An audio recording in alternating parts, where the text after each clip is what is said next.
Assalamualaikum warahmatullahi wabarakatuh. Bagaimana kabar anak-anak semua? Semoga sehat selalu dan masih betah stay at home. Saya akan memulai materi kali ini dengan sebuah pertanyaan. Apakah semua peristiwa yang terjadi di masa lampau bisa disebut sebagai peristiwa sejarah? Tentu saja tidak. Jadi, tidak semua peristiwa yang terjadi di masa lampau bisa dikategorikan sebagai peristiwa sejarah. Sebuah peristiwa dapat dikategorikan sebagai peristiwa sejarah apabila memenuhi 3 unsur. Untuk memudahkan mengingat, saya menyingkatnya menjadi UAP. Yang pertama, U adalah unik atau nama lainnya Ein Malig.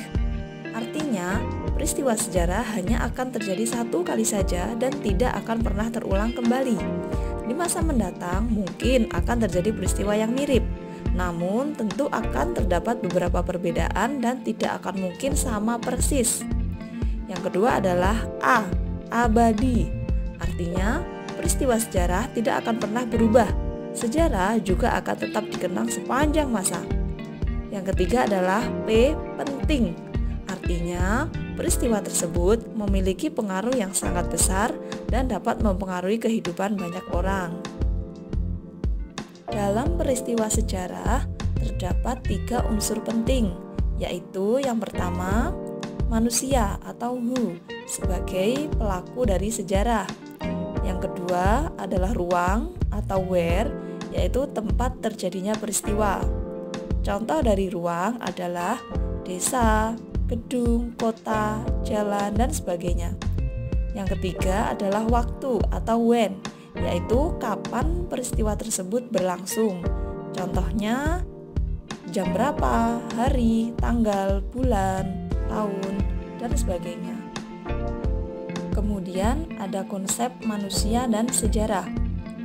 Manusia dan sejarah adalah 2 hal yang berkaitan erat satu sama lain. Manusia dapat berperan sebagai subjek sekaligus objek dari peristiwa sejarah. Sebagai subjek, manusia berarti menjadi pelaku utama sebuah peristiwa sejarah.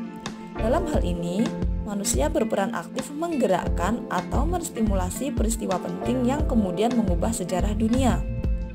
Contoh dari peran manusia sebagai subjek adalah ketika peristiwa proklamasi kemerdekaan Indonesia, di mana Soekarno-Hatta dan sejumlah tokoh di belakangnya mendorong terbentuknya negara kita.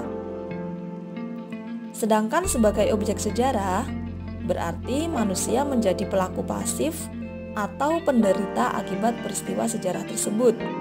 Contohnya adalah peristiwa Bom Bali 1 tahun 2002 yang mengakibatkan ratusan manusia menjadi korban sekaligus menghancurkan sebagian kehidupan manusia di wilayah tersebut. Nah, semoga anak-anak semua bisa memahami materi kali ini dan mendapatkan keberkahan ilmu. Wassalamualaikum warahmatullahi wabarakatuh.